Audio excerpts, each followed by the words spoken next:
So let's work a little bit with our AI. As somebody pointed out in the Discord, yeah, what we're missing with the AI is basically he just sits there and takes it, and of course he dies pretty easily. And let's change his attack rate. Yeah, let's change his health to something else. So basically the idea is that some of the AI, even if you're not attacking, okay, if you go far away, then they probably will be able to jump and close the gap. Or if you are attacking, maybe there is a spirit AI or something like that, and if you are attacking, then he's going to basically dodge or do it all and get away with it. So one thing to do is actually pretty easy. If we wanted to create the gap, obviously once again we are missing the animations for all of that, so we're just going to use the roll animations. So let's see one thing. So we have action snapshots over here. Right now we only have one, we only have two. So let's change this. Now I'm going to change this to a roll, and I'm going to say that the minimum distance for this to play will be anywhere from 5 to 100. Okay, and obviously you need to be inside -35 and you need to be in this angle. Probably we could even be even lower.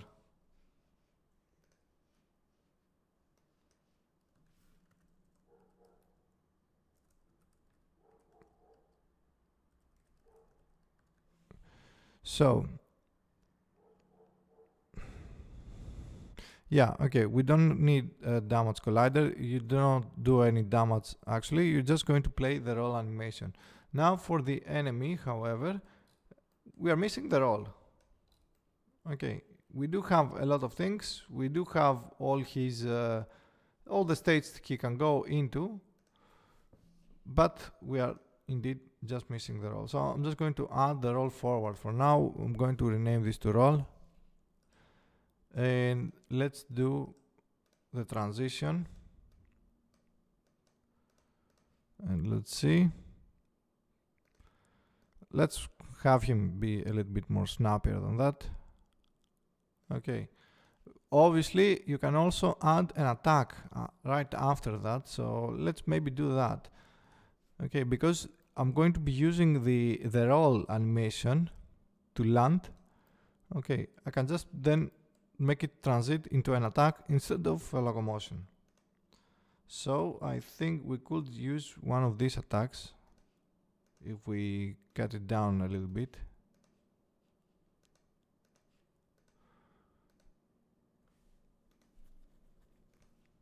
Yeah, I think we could just use this attack now because I'm going to start from this. I don't actually need to cut this attack because I can basically tell him to just go from here. Okay, and the transition will be like this. Something like that, I guess. It's a terrible attack, but maybe we can raise the speed even higher. And then tailor this down a little bit. Something like that. Okay, and then that again will transit back to the idle state. So let's see if this is going to work. Now the only thing that will not, well, we do not, yeah, okay. One thing that's missing is that we do not have the damage collider and we also do not have damage. So move that there. Then damage collider, let's just use any collider we have, or basically this collider. Okay, then the roll animations we are using do not actually have any root motion. Oh, they do. Okay. If they do, then why you... Okay, I think because we are that far away, I think it's the navmesh agent blocking it. So I'm just going to select, yeah, okay, we do not get that.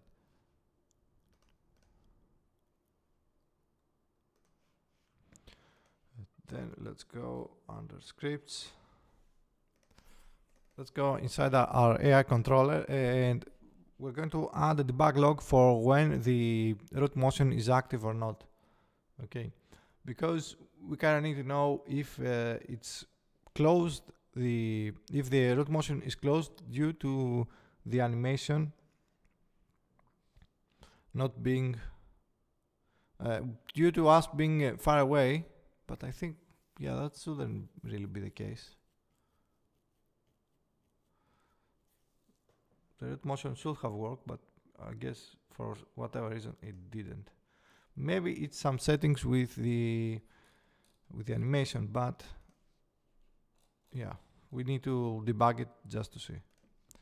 Then let's do a debug.log over here. Animator.apply root motion. Let's start with that first.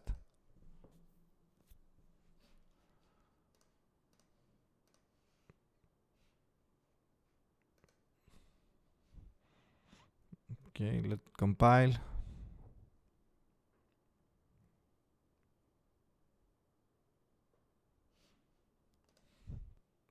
Okay, let's hit play.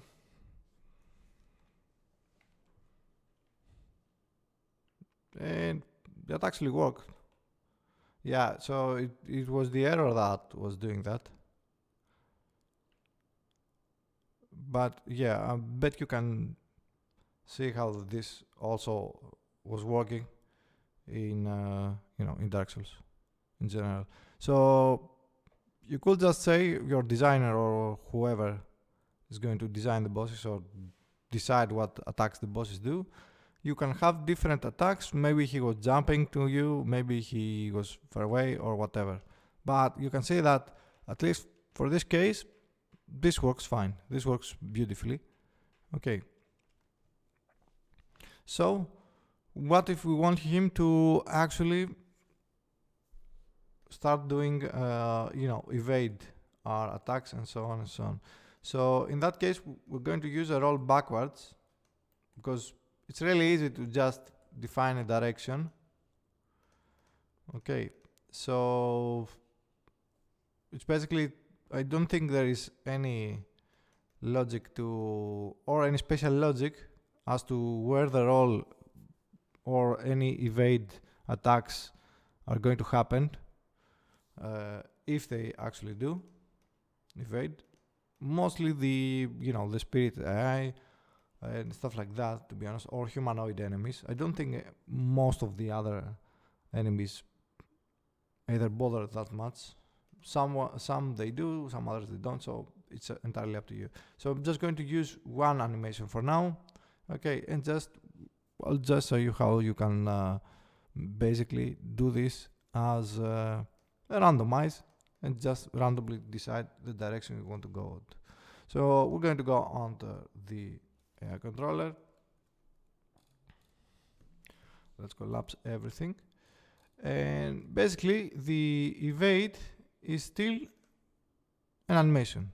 We're still going to trigger the target animation. We're still going to be using this method, and everything else is going to also stay the same. So if you're interacting, obviously you cannot evade. Okay, so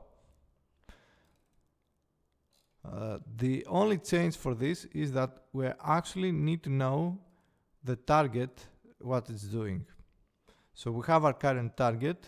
We need to know that if the current target is actually attacking, okay, then we're going to have to use we're going to be using some randomized method that is going to make you roll away. So how we can decide that?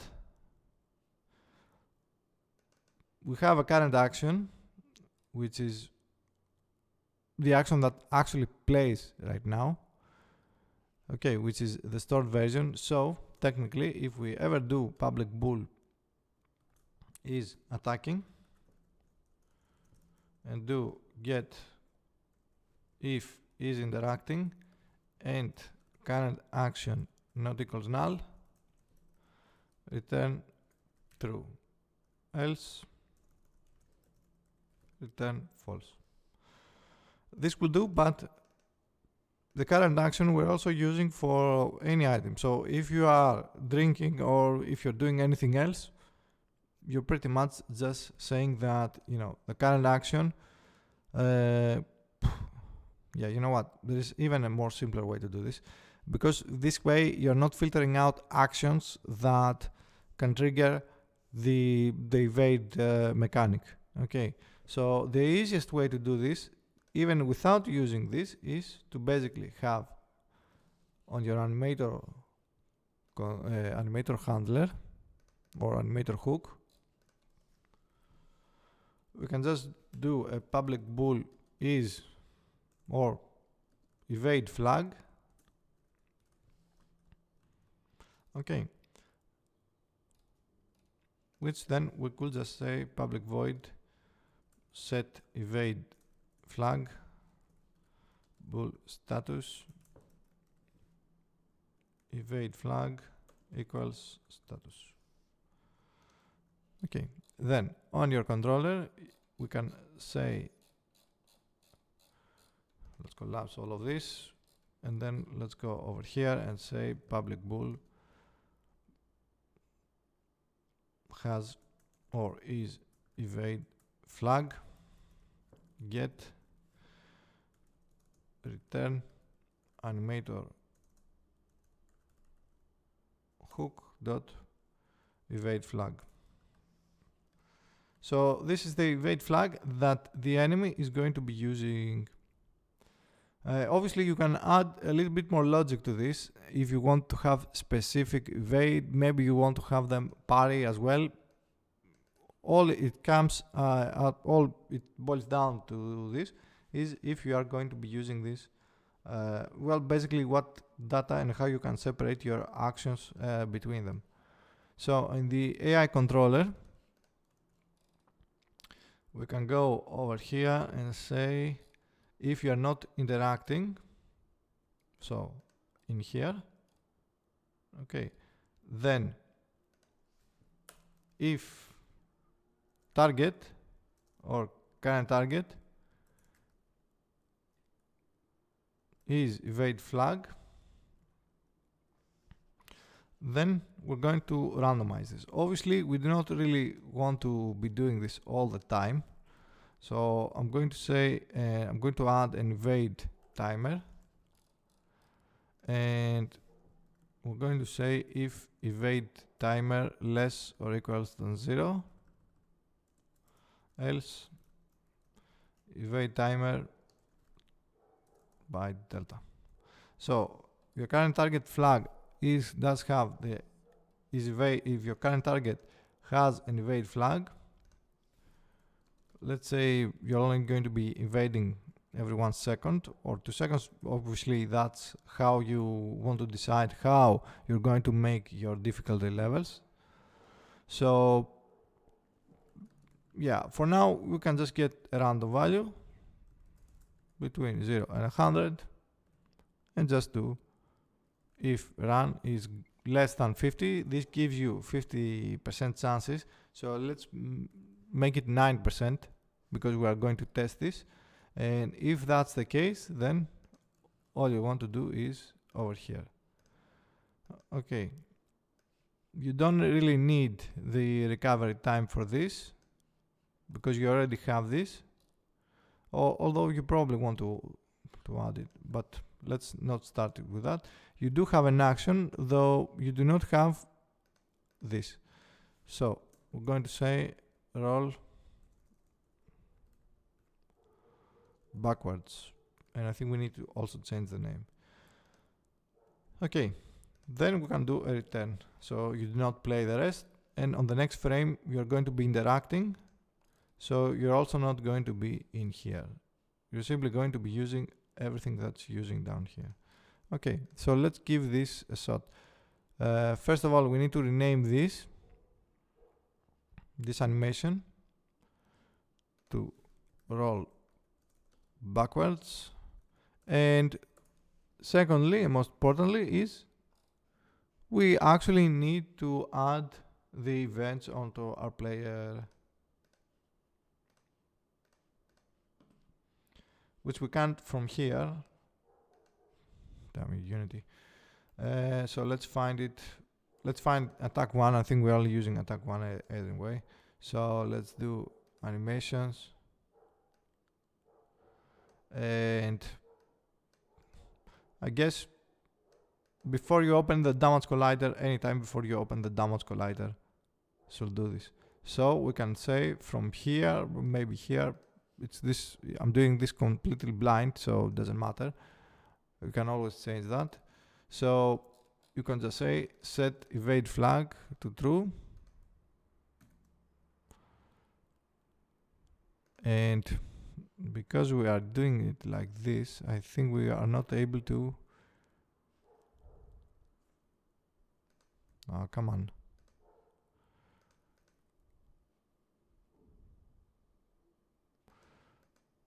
How I'm supposed to pass the truth over here? Anyway, let's pass this with an integer.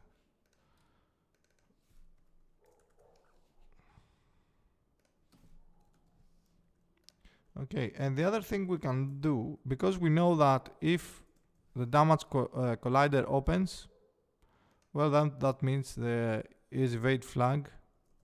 It's too late, so evade flag should be just be false then. Now, there is a case that we might still be able to hit him because we are not filtering out if you are rolling, so we're not giving him any invisibility frames. So, let's test this out.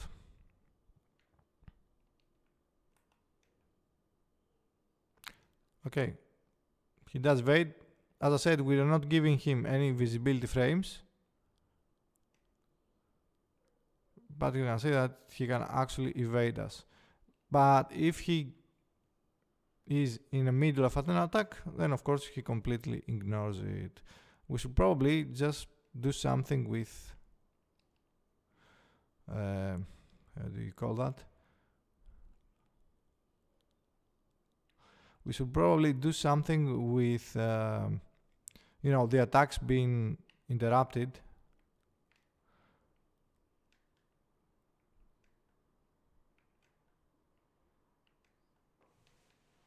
Okay, we're getting there.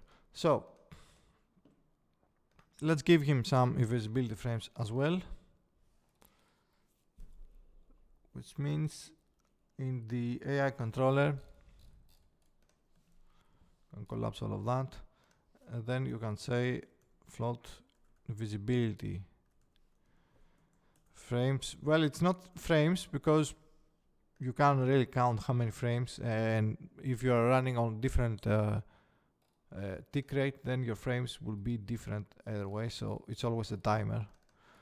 So on update, we're just going to be saying that if invisibility timer is greater than 0, then invisibility timer minus the delta. Then in our evade, let's say that you have an invisibility timer for 1, and then in on hit we have this. How do we do this? Get parried and parried on damage. Okay, if well, I guess you could chip away his damage either way, but do not play the animation. Let's try that then. So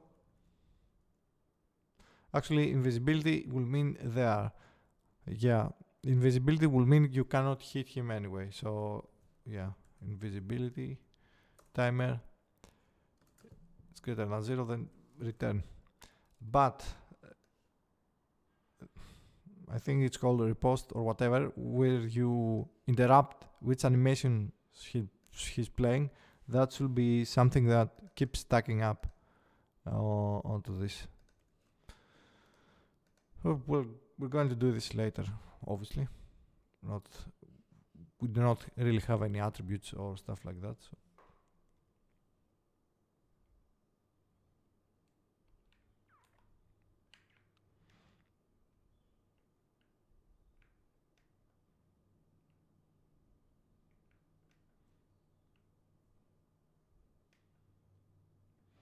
Okay, and we can't really hit him. And he can evade as well. Obviously, he can be playing really any other animation you want with that. And this can also work with spells. So if we have a throw, because we're using basically events to this, if you have a throw animation, here's where you trigger the projectile, then you can do evade status integer 1, but I'm also going to add an evade status of 0 at some time, okay, at some point over here. And actually, yeah, this can just be even lower, maybe something like that. So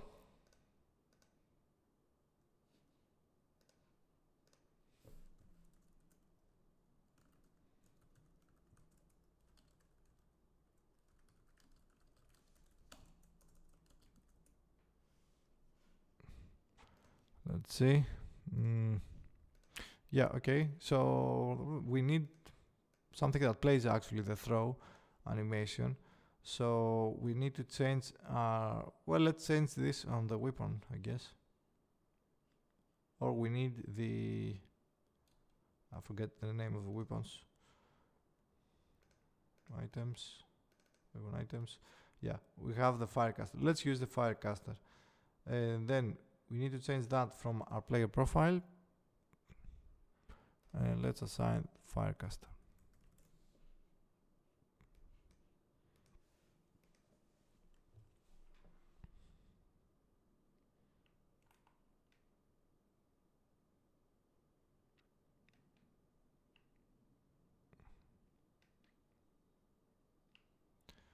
I think maybe that's not working.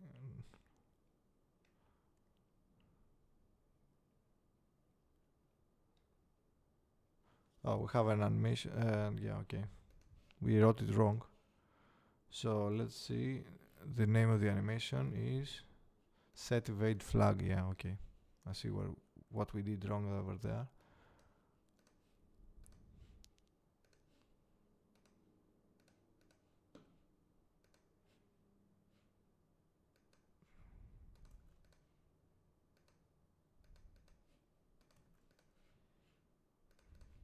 Okay. Let's see.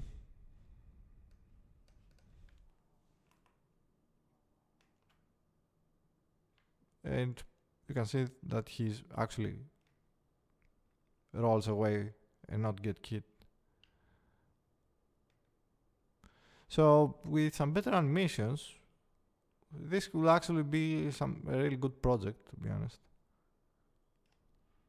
Which should really be the case after 3 years of doing it. So, you know what? I think that's enough for this. I think it's really coming along nicely. So that's it for today and for this part. As always, you know what to do. Like, subscribe, and if you like to see more of this, more parts, more videos, maybe we can make this into a game someday, or at least something that looks a little bit fancier than this. Then consider supporting me on Patreon so we can keep making all of these nice things we're making. I'll see you next time.